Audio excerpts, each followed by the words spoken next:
Hello, I'm Tara Brabazon, and I'm the Dean of Graduate Studies at Charles Darwin University.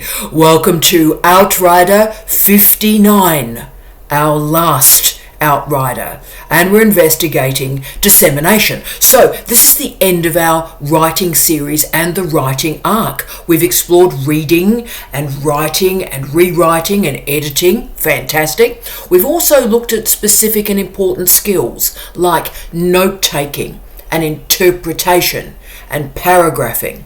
But now we're sort of at the end. You've written a great article. You've written a fantastic chapter, and you're thinking, my work is done. Hell no, girlfriend, hell no. We finish off with 59, dissemination. You see, dissemination is not simply co-writing an article and getting it published. Dissemination is not simply doing a presentation at a conference. #yawn. Dissemination is a plan. It is a way of organising your research to target and engage particular readers, a particular audience. So what we're exploring today is the relationship between knowledge, platform, and audience. Full stop. Too often, I think, when we publish, we go, oh, right, well, our work here is done, right? That is absolute rubbish. We're in many ways starting our conversation in the wrong place. Okay, you've got an idea. You've maybe published that idea. But where is that idea going? Who is the audience for your research? Crucial question.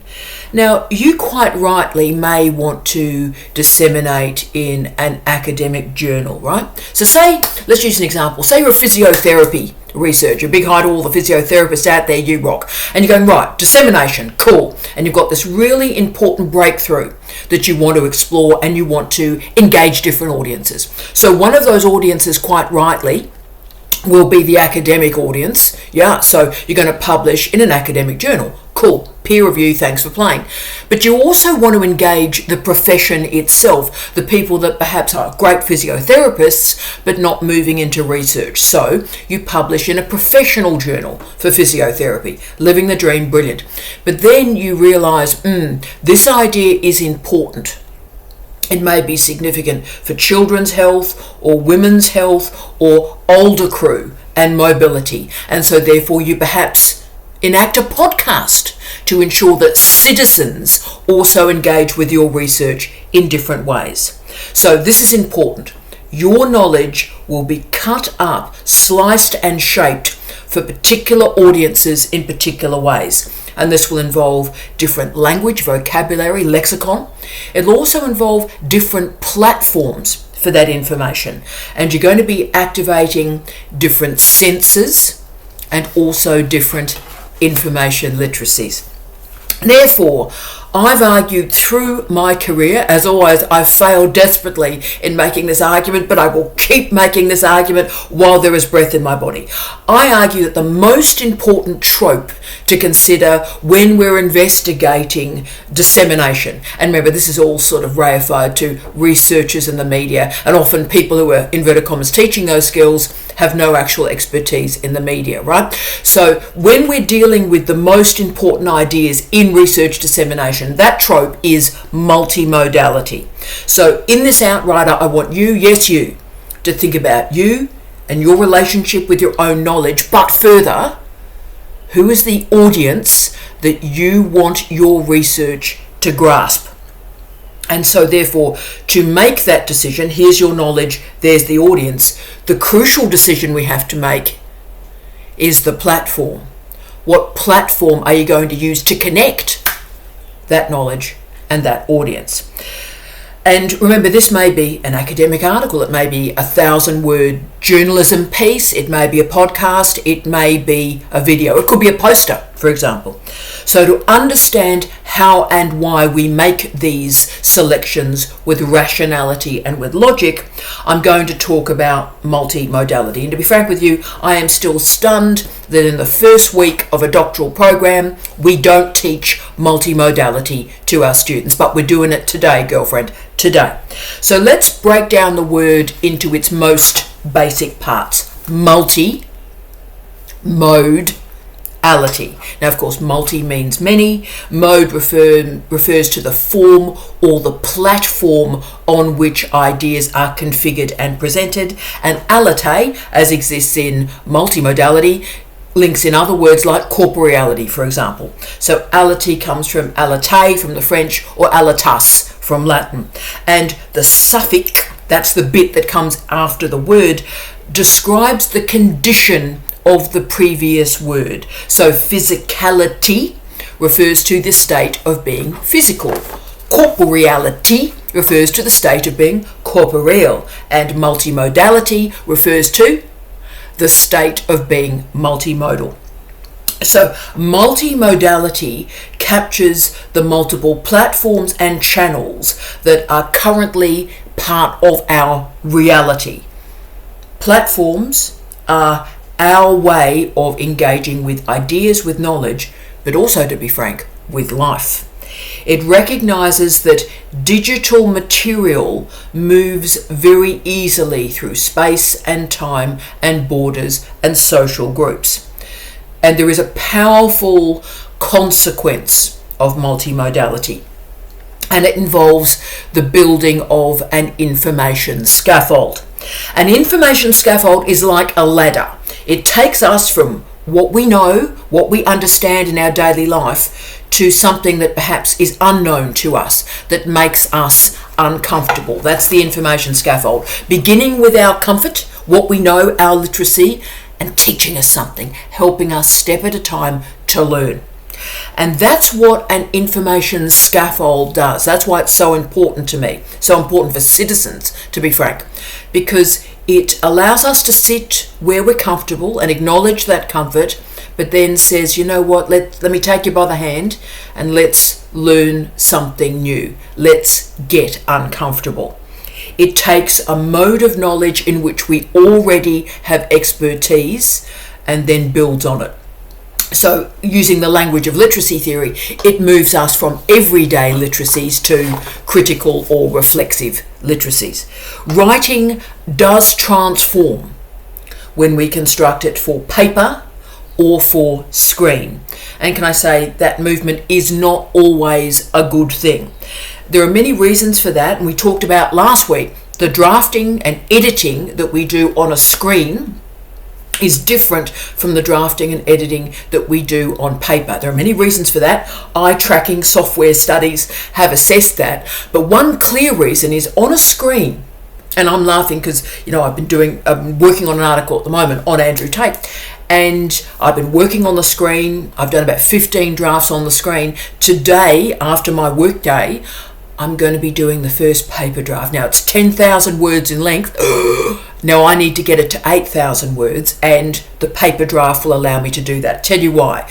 Because when you're drafting and editing on a screen, the paragraphs look smaller. You've only got a certain amount of text in front of your vista, in front of your visual literacy. And when you're on a page, the paragraphs, the ideas are longer. So that allows you to really assess the development of ideas and also the ideas that are not relevant. Ideas can be checked whether you've extended it too far or whether they're required on paper, and that's easier to do than on screen. So as you can see, multimodality gives us that recognition. It understands and helps us understand that we all live in a multi-platform reality, and you know what? All ideas should not be expressed on all platforms for all audiences.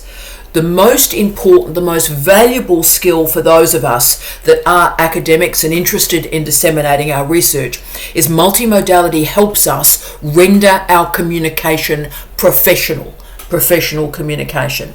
So the key component for all of us to consider, this is the big issue for the day. What research have you produced? Who's the audience? And how do we select a platform to reach them? So multimodality allows us as researchers to make informed, logical and rational choices about how our desired audience receives a shard of information. Now, multimodality, for example, when we're dealing with visual literacy, it looks at language, it looks at image, it looks at white space. With sonic media, it might be melody or harmony or tone or pitch or silence. And then we get to the very interesting olfactory literacy, attention to what is recognised through the sense of smell.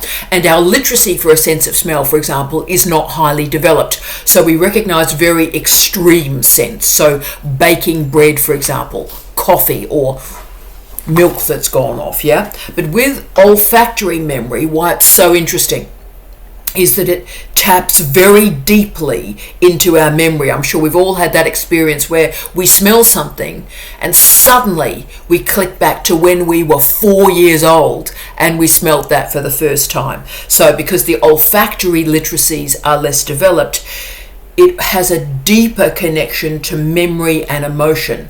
We would describe this as proto-linguistic. Cool.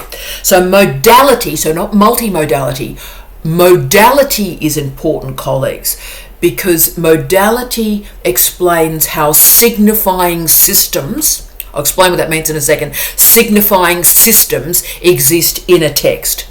Now, what signifying systems in a text do is they configure within a text what is real, what is true, what is normal, what is authentic, what is important, what is meaningless. So what multimodality does is it recognizes that there are multiple realities, multiple truths, multiple normalities. And if we mismatch knowledge, audience, and platform, then your audience will not have the literacy to decode your signifying system. That is, your text, your poster, your podcast. So therefore, we need to construct overtly the reality within one text. And the reality, the modality that we are constructing in that text is recognized and understood by an audience that's literate in it. Now, if we mismatch audience platform knowledge, the audience won't understand it. Cool. So multimodality proves that the medium is not the message. McLuhan was wrong. Great guy, McLuhan was wrong. Modality instead is not determined by the form. So modality, the real, is not determined by the form, the platform, the media, but our interpretation of that form. That is called the signified. So the medium is not the message. Every signifier media has multiple signifieds, contents or interpretation. So our reality, what we believe, actually comes from an interpretation of signifiers. What that means is an interpretation of the things that exist around us. We interpret that, and that becomes our reality. Now, that means we trust some of those things, some of those signs around us. We go, that's trustworthy. And we don't trust other things, other signs around us. So different audiences are literate in different platforms and signifying systems. So for example, one of the reasons podcasting, I'm so interested in this, but one of the reasons that podcasting is so popular at the moment, it's had multiple popularities, multiple iterations of success, is because work is so complicated now. And, transport, commuting is so complicated now. There's all these dead spaces in between hyperactivity, and in those dead spaces exists podcasting. Audiobooks also have had this incredible expansion and popularity because of the new, very complicated relationship between work and leisure and work and life. So we become more experienced in modality. One of the reasons audiobooks and podcasts have become successful is people have tried it, learned the literacy, sonic literacies, and gone, oh, I quite like this. And that experiential ideology has meant that suddenly it becomes part of their lives.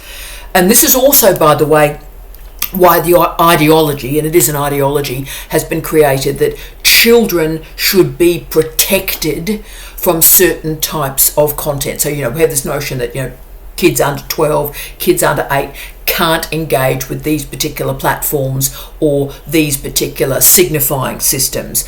And the argument is that they're inexperienced. That means they're lacking the literacy to interpret it. So when they see particular texts, they assume the modality. They assume that those texts are real rather than having the experiential ideology to interpret them and say, oh, that might be a bit of a problem. Yep. So that's why children are protected. Should they be? That's a whole consequence.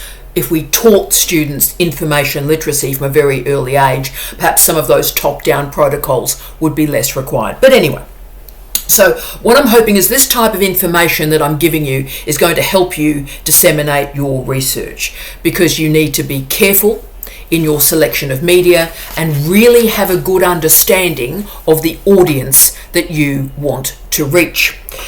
Also, please don't make assumptions about age or gender or nationality online. Look at the research that actually exists. So, for example, the average age of LinkedIn users is 44.3. The average age of a TikTok user is 18 to 24, with more women than men using the platform. Therefore, always match the audience with the information and connect it through the platform by doing the research on who is using the platform. Now, there are other variables you should consider. We often, as academics, we are writers. That's why we've done this writing series. But you also need to ask yourself, is writing text the most effective way to reach this particular audience? Now, the late Gunther Kress, the wonderful Gunther Kress, investigated particularly whether or not visual literacies and platforms should be used or engaging with alternatives. Gunther Kress had a great relationship with Robert Hodge, and they developed what's called social semiotics through the 1980s. Wonderful scholars, changed my life. And through the 1990s, and particularly through the 2000s, Gunther Kress became the scholar of multimodality. And he focused very strongly on getting people to think about media platforms and audiences and ask, wow, should we use images? Should we use written text? He was a particular specialist in education, and particularly, can I say, children's education, with a lot of attention to the creativity of kids. And he spent a lot of his life exploring the role of visual communication in learning.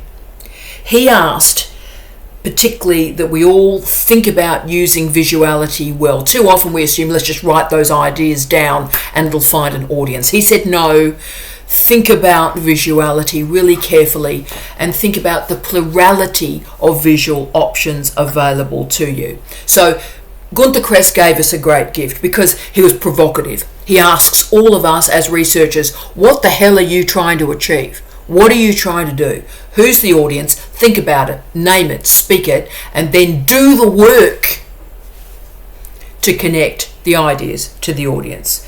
Now, multimodality particularly matters now because of #globalization, because digital texts can move very, very easily through national borders. But just because something can move digitally doesn't mean that it should.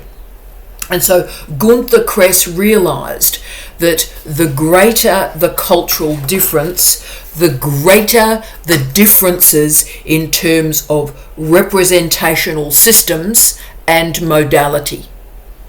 That single bit of information really changed how we think about information literacy. Incredibly important intellectual point. So much of the way that we see a text as real, as important, as truthful, depends on the medium, the platform, the signifying system. But we also have to remember that writing has a lower modality than television or film or photography, for example. And the reason is the old cliche, seeing is believing. So if we see something happening in a photograph or in a moving image, aware that, of course, this is also smoke and mirrors as well, but if we see something happening, we have a greater tendency to believe it as real compared to if someone has written about that event.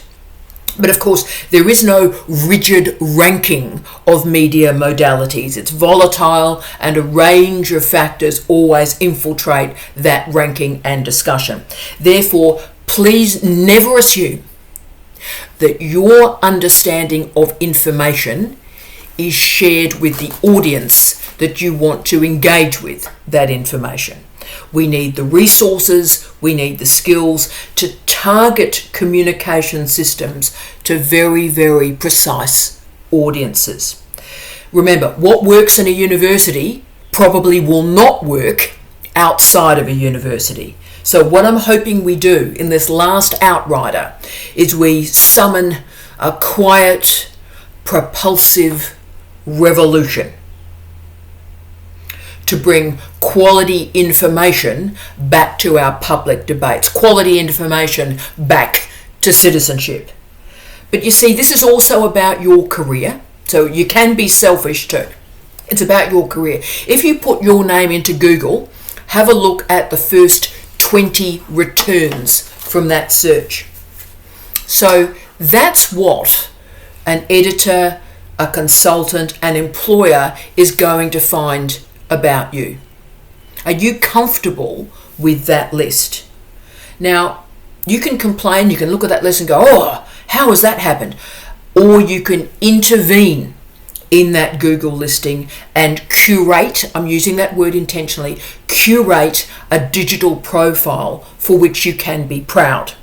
You see, all of us curate our digital academic selves. We, yes, lift your profile if you like, that's your thing, knock yourself out. But most importantly, you lift the profile of the research. You allow your research to find an audience. So I'm using the word curation here with a lot of intent. Curation is the way to develop, find, disseminate information in a way that is meaningful, predictable, and repeatable. So to enact your curation, I just need to quickly talk about pull and push media. Pull and push media are the way in which you start to curate your digital academic self. Now, the first thing we need to remember is we're living in a narrowcasting, not a broadcasting age. Narrowcasting, not broadcasting. And pull media are the interfaces or platforms that you use to pull information to you. You pull information to you. So when you go into Google, when you go into Google Scholar, podcasts, you subscribe to YouTube channels, you are pulling that information to you. You're making decisions and actively pulling that information to you. Push media are the interfaces that you use to push information to other people, citizens, your audience. So you may have a YouTube channel. In podcasting terms, you may have a liberated syndication channel. You may use Authors Republic. You may use academia.edu. And yes, certainly, like YouTube, some platforms are both push and pull media. But curation demands that you make decisions about push and pull media with rigor and clarity and precision. And you activate the dissemination modes that suit you at this particular time of your career and your audience. And to do this well, colleagues, you have to present multimodal knowledge and information. You have to think deeply, and this is hard yakka. Who is the best audience for this particular nugget of information at this time?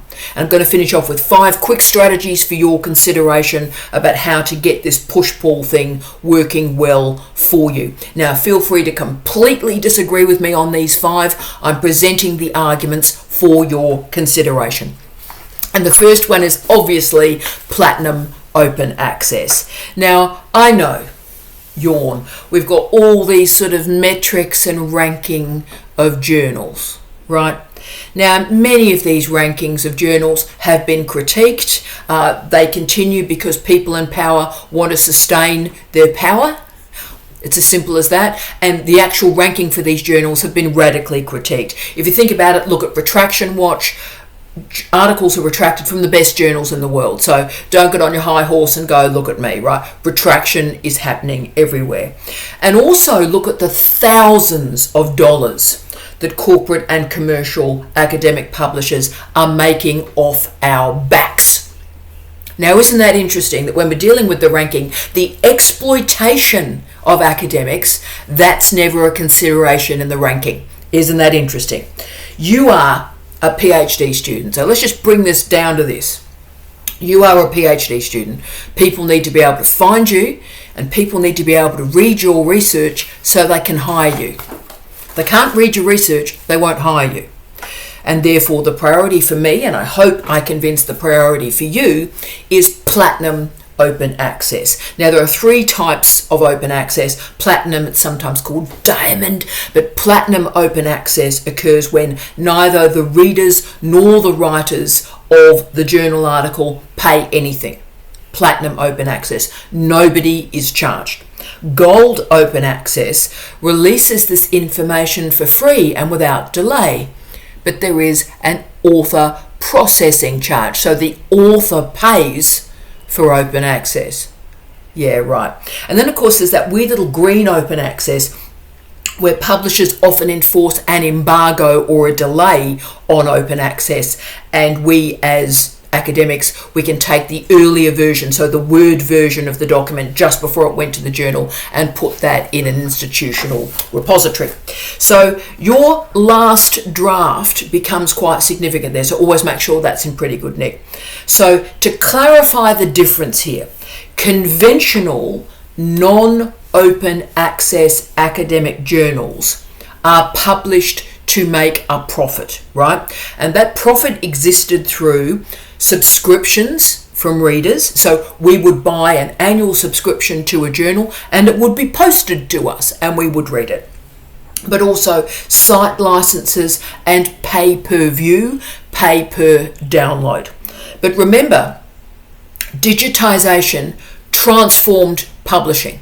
Functions that used to cost money are either radically reduced in cost or have completely disappeared through disintermediation. So remember, we used to get journals sent through the post. That expense has suddenly gone. So why does open access matter so much?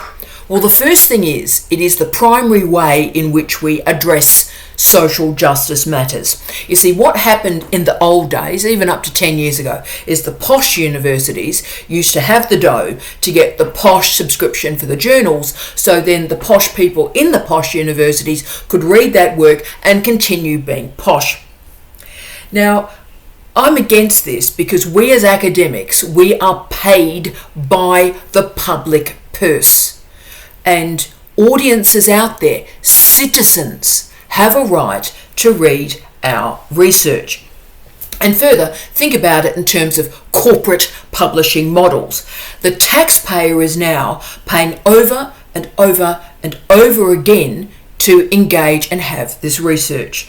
Remember, we complete our research as part of our publicly funded duty as a scholar. And then we complete the refereeing on the journal for free as part of our publicly funded responsibilities as an academic. Then commercial publishers use this free labour and charge the university a third time for either author processing charges or subscriptions to the journal. Yeah, right. Now, Carla Streeb and Julia Blixrud studied academic journals, and they stated, quote, commercial publishers' revenue reports continue to suggest that scholarly journals are amongst the most impressively profitable products produced in the free market. End of quote. This is not profitable in publishing. This is profitable in the entirety of the free market because academic journals charge money on the basis of free academic labour. But let's talk about you. Let's talk about PhD students, early career researchers, the rest of us as scholars. Open access means that a range of communities can read your research beyond people that are employed in universities or who can walk into a university library. But also you need open access. Your future employers need to be able to read your work.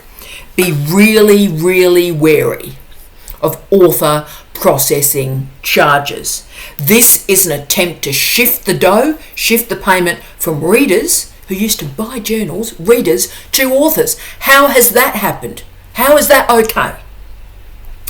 This used to be called vanity publishing when I was a girl. When you pay to publish, that's vanity publishing, full stop. And of course there is an argument that if one pays to publish, it encourages the journal to accept the piece.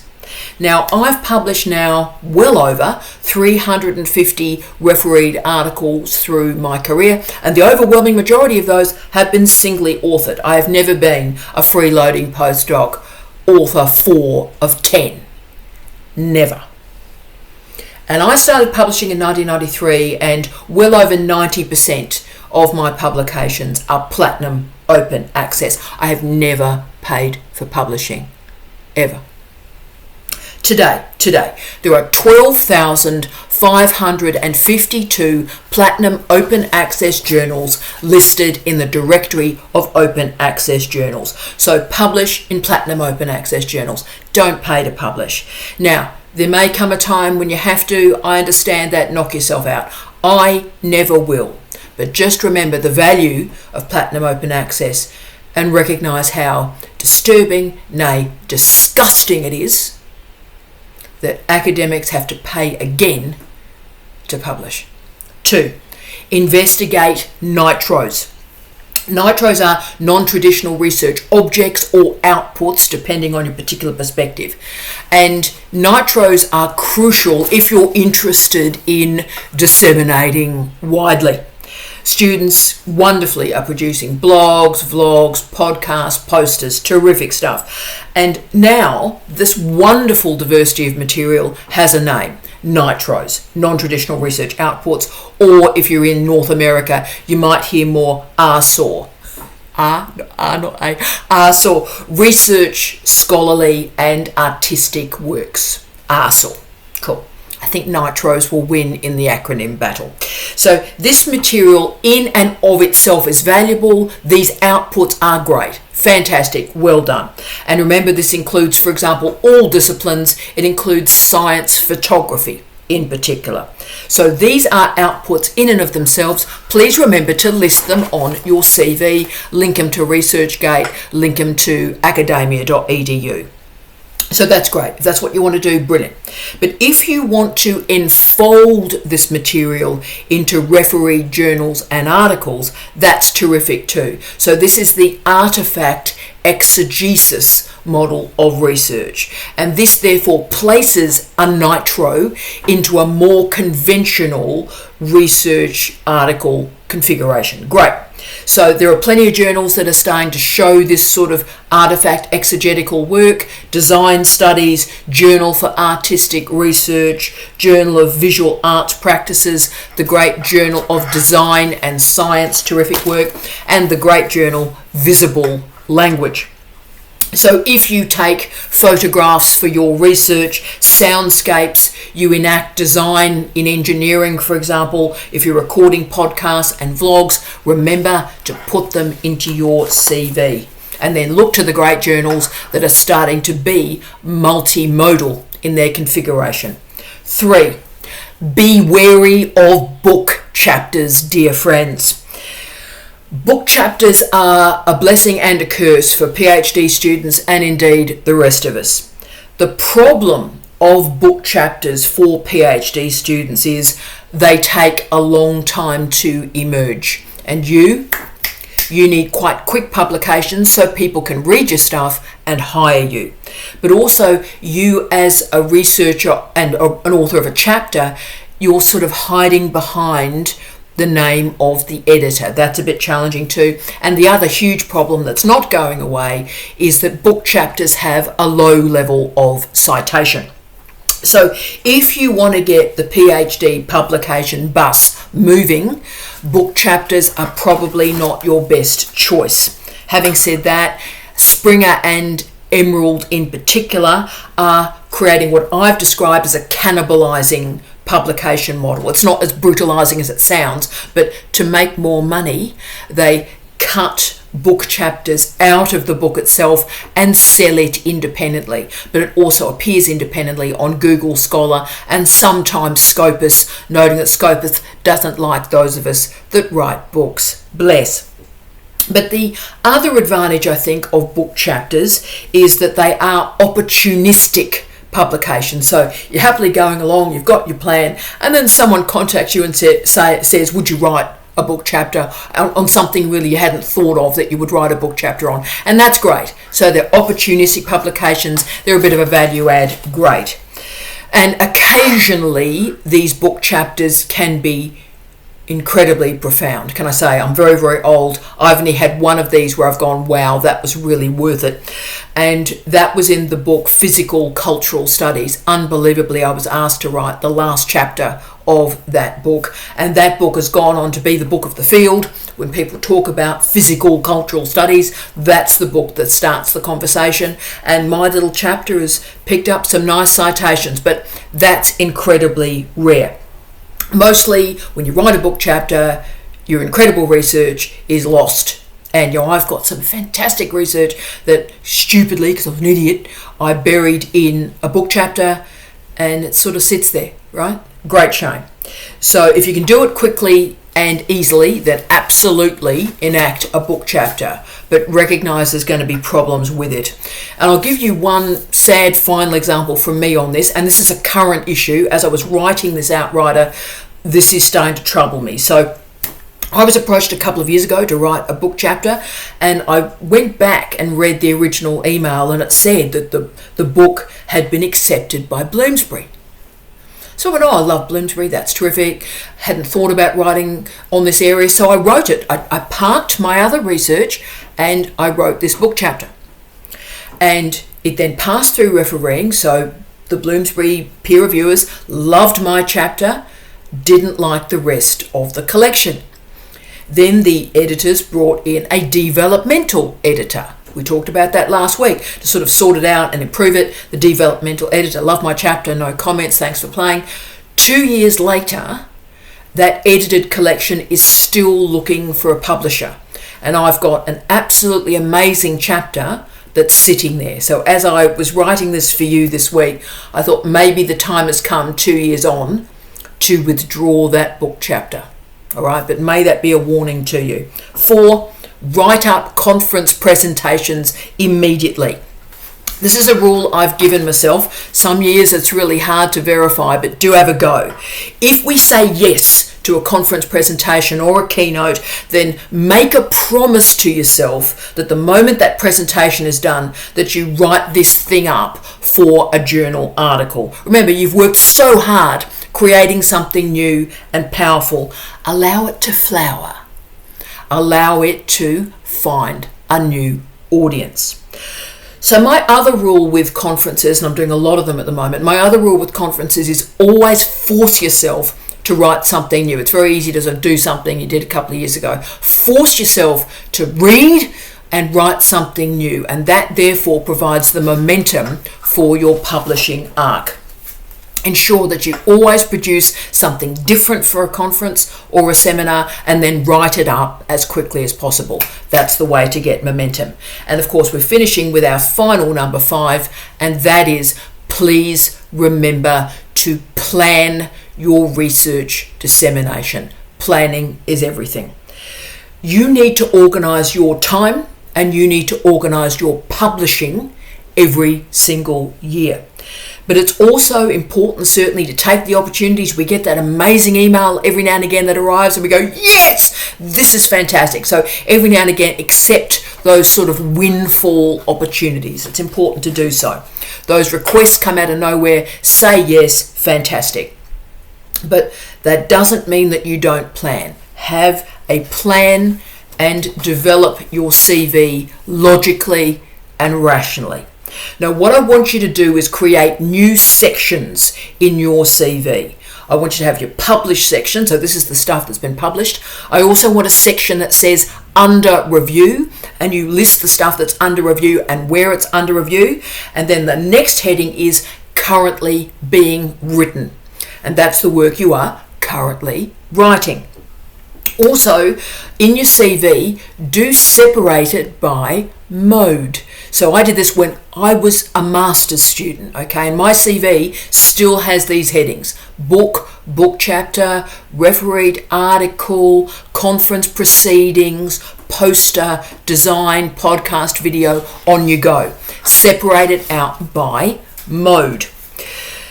But after I've got that published, that multimodal publishing list, I add two more: under review, currently being written. Now I do that firstly for myself, so that I know where stuff is, and that's, where did I send that? And I remember where I sent it, because if you've got a lot of stuff, if you've got 5 to 10 articles, objects out for refereeing at any one time, which is what I try and do, my standard is 5 to 10 out at any one time, then you need to make sure you're tracking and you know what's going on. Great. But can I also say that yet to be written is also incredibly important. The CV is not just for you. It's for people who will hire you. Your CV must be dynamic, and it must show people that you're a self-starter and you've got a lot going on. Remember, the PhD is not the end of your career. It's the start of your career. And particularly in the North American system, you've heard me say this so often, they assume the PhD and the PhD publications are done. They assume that. They say, what's your second book? What's the next thing? And on your CV, if it's constructed to show momentum, you do very, very well. And of course, the other way to do that, we've seen that so often on my own YouTube channel, the annual whiteboard. So I configure a whiteboard. You might want to find the annual whiteboard soirees, and you can see it being constructed in real time. So every year since my master's degree, I've planned out my research on a whiteboard on either Christmas Eve or New Year's Eve each year. And that whiteboard is configured in 3 headings, 3 different sections: to be published, under review, and published. And so every year I have this visual reminder, to be frank, every day I have this visual reminder about these things I have to do, the planning I've put in place. You'll be able to plan your year, but also plan your future. And I think whiteboards are great for this process because they're sort of like a bit of furniture, and you keep bumping into them and they remind you of your achievements and your goals. We have to remember that the academic world, the academic culture has changed radically, not only in the last 10 years, but to be frank, since COVID. The lies that emerge from citation politics and the commercialization of journals are starting to be revealed. And multimodality matters because it shapes and organizes every single dissemination strategy that you may have. Who do you want to reach? How are you going to do that? So what I'd ask you to do, colleagues, is reach beyond your comfort zone, beyond your lab, beyond your university, beyond your city or town. I want you to be a scholar of the world and for the world. Thank you for being a part of this Outrider series. I'll see you down the road, and I wish you all love, light, and peace. For the last time, tea out.